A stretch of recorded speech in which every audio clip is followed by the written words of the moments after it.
कानपुर में 8 पुलिसकर्मियों की हत्या अपराधियों द्वारा। विकास दुबे, ऐसा समाचारों के माध्यम से पता चल रहा है कि विकास दुबे ने उनकी हत्या की, जिसका एक क्रिमिनल रिकॉर्ड रहा है। अगर यदि यही हत्या एक पुलिसकर्मी या किसी एक नागरिक की किसी मुस्लिम के हाथों यदि आज भारत में हुई रहती, तो इस देश की सारी गोदी मीडिया, पूरा सिस्टम और जितने भारतीय जनता पार्टी के कार्यकर्ता हैं, यहां तक के प्रधानमंत्री तक उसकी आलोचना करने से बाज नहीं आते और उस पर टिप्पा टिप्पणी करने से। क्योंकि आप सबको याद होगा एनआरसी, सीएए और एनपीआर को लेके हमारे मुस्लिम भाइयों ने जो देश में आंदोलन किया था, प्रधानमंत्री का बयान था कि कपड़ों से ही पहचान फोड़ कौन कर रहे हैं। कितने बड़े वैज्ञानिक, कितने बड़े अंतर्यामी प्रधानमंत्री हैं हमारे देश के, जो कपड़ों से पहचान लेते हैं। आप दिल्ली में ही देख लीजिए, शाहीन बाग याद है, टुकड़े टुकड़े टुकड़े गैंग, किसने ये लफ्ज कहा था? हमारे देश के प्रधानमंत्री श्री नरेंद्र मोदी ने। आज विकास दुबे ने 8 पुलिसकर्मियों की हत्या की है, लेकिन प्रधानमंत्री का एक लफ्ज नहीं मिल रहा है। ये बहुत बड़ी बात है। ये सरकारी कर्मचारी की हत्या, पुलिस महकमा जो आम आदमी की सुरक्षा के लिए होती है, उसको जब वो अपराधी को पकड़ने गया तो उसकी अपराधियों ने हत्या कर दी। क्या ऐसा उत्तर प्रदेश और कैसा, तो माफ करिएगा, कैसा तंत्र यूपी में फल फूल रहा है, इससे अंदाजा आप कर सकते हैं। कहीं प्रशासन करती है मनमानी, कहीं गुंडे करते हैं मनमानी।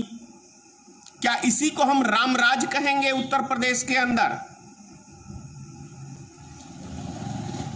साधु संत कहलाते हैं योगी आदित्यनाथ जी। वो भी कहते हैं कि मैंने अपना देश के लिए घर बार छोड़ दिया है, लेकिन साधु के लिए जंगलों में तपस्या करते हैं, सत्ता पे काबिज नहीं होते जाके। ये ऐसे साधु संत अब हो गए हैं कि जिन्हें सत्ता चाहिए, तब वो भगवा वस्त्र पहन के अपने आप को सन्यासी कहलाते हैं। बस थोड़ा सा अजीब सा लगता है सुनने को, देखने को। एक चीज मैं, माफ करिएगा, थोड़ा नेटवर्क का दिक्कत चल रहा है, क्योंकि मोदी है तो कुछ भी संभव है। एक चीज मैं आपसे कहना चाह रहा हूं, फॉरवर्ड समाज से। रामचंद्र जी के एक स्लोगन है, रघुकुल रीत सदा चली आई, प्राण जाए पर वचन न जाई। बहुत पुराना स्लोगन है, सुन के दिल भी खुश होता है। लेकिन ये किन व्यक्तियों के लिए है? जो जुबान की वैल्यू समझते हैं। मर्यादा पुरुषोत्तम राम क्यों कहलाते हैं? क्योंकि उनके मुख से एक लफ्ज जो निकल गया है, जो भी रिजल्ट हो उन्होंने पूरा किया, इसीलिए वो मर्यादा पुरुषोत्तम कहला के बड़ा। लेकिन सवाल ये उठता है, मैं फॉरवर्ड समाज से कहना चाह रहा हूं कि आप बुद्धिजीवी कहलाते हैं, बुद्धिजीवी समाज कहलाते हैं। आपकी तर्क वितर्क बहुत सारी चीजें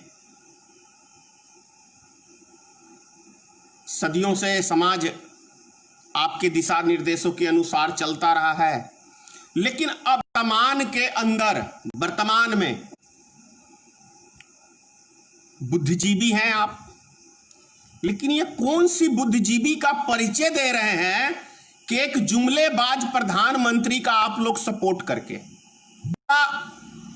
थोड़ा क्या बहुत सा आश्चर्यजनक ये बात है कि जो हमारे देश के बुद्धिजीवी समाज के लोग हैं वो नरेंद्र मोदी को सपोर्ट करते हैं, तो आप बुद्धिजीवी का परिचय कहां हुआ? एक झूठे फ्रॉड प्रधानमंत्री का आप लोग सपोर्ट करते हैं, उसके जुमलों में हां में हां मिलाते हैं। बड़ा आश्चर्यजनक बात है, ये बहुत आश्चर्यजनक है। तो कहां हुए बुद्धिजीवी भाई? हुआ ये बुद्धिजीवी का परिचय? इसीलिए मैंने कहा रघुकुल रीत सदा चली आई, प्राण जाए पर वचन न जाई। तो कहीं ऐसा तो नहीं आप लोग ने वचन दिया हो मोदी जी को कि आप देश को डुबाओ, समाज को डुबाओ, चाहे हमें डुबाओ, हमने आपको वचन दिया है कि हम आपको सपोर्ट करेंगे? ऐसा तो नहीं। और यदि ऐसा है तो कहीं भी बुद्धिजीवी का परिचय नहीं हो सकता, क्योंकि मोदी ने देश को डुबाया है। अंतर्राष्ट्रीय मंच पे भारत का नाम गिराया है। चाइना का एजेंट है मोदी, 18 बार मिल चुका है वहां के राष्ट्रपति से। सोचिए, 5 बार प्रधानमंत्री बनने के बाद, उसके बाद 18 बार हम किसी से मिलते हैं, तो समझ में आता है ना कि हमारी औकात या हम उसकी औकात सब तौल लेंगे। तो मोदी की औकात तौल के, और जो मोदी ने जो बड़बोलापन, कहीं ऐसा तो नहीं कि मोदी जब 13 बार कांग्रेस के शासनकाल में जब गुजरात के मुख्यमंत्री थे श्री नरेंद्र मोदी जी, तब चाइना में जाके वहां के राष्ट्रपति को कहते होंगे कि आप भारत की सीमा में घुसिए ताकि मुझे प्रधानमंत्री बनने का मौका मिलेगा, वरना आप 12 बार 13 बार प्रधानमंत्री जी, एक मुख्यमंत्री होकर किसी राष्ट्रपति से क्या करने गए थे मिलने के लिए? ये देश की जनता जानना चाहती है, आपको जवाब देना पड़ेगा कि क्या सेटिंग की थी आपने। चलिए, आपके भारत की सीमा में घुसा नहीं घुसा ये पुरानी बातें हैं, लेकिन वर्तमान में आपके शासनकाल में 5 बार, उसके बाद लक्ष्मण झूला पे आप दोनों झूले जो भाइयों की तरह, तो फिर भारत की जमीन कैसे हथियाली चाइना ने? कैसे 20 जवान भारत के शहीद कर दिए, 10 जवान को जो कैद किया था उसको छोड़ा। लेकिन आपने तो कहा था, माफ करना नेटवर्क का बहुत ज्यादा दिक्कत आ रहा है। तो क्या चीज की सेटिंग की थी श्री नरेंद्र मोदी ने जाके चाइना में 5 बार? अब प्रधानमंत्री का बयान है कि ना हमारी सीमा में कोई आया है, ना कोई घुसा है, ना किसी ने कब्जा किया, तो 20 जवान हमारे कैसे शहीद हो गए? फिर चाइना ने 10 जवान को हमारे कैसे पकड़े थे जो छोड़ा? इसीलिए मैंने कहा आपसे, फॉरवर्ड समाज से कह रहा हूं, ये आज का वीडियो फॉरवर्ड समाज के लिए आज का वीडियो है। मैं आपसे क्वेश्चन कर रहा हूं कि आप अपने आप को बुद्धिजीवी कहलाते हैं, देश की तमाम सारी बातें करते हैं, समाज की बातें करते हैं, बहुत सारे रचयिता हैं। आज कहां गया आपका बुद्धि विवेक? कैसे व्यक्ति को आप लोग सपोर्ट कर रहे हैं? समझिए, आप लोग अपनी प्रतिष्ठा बचाइए, देश के विषय में सोचिए, समाज के विषय में सोचिए।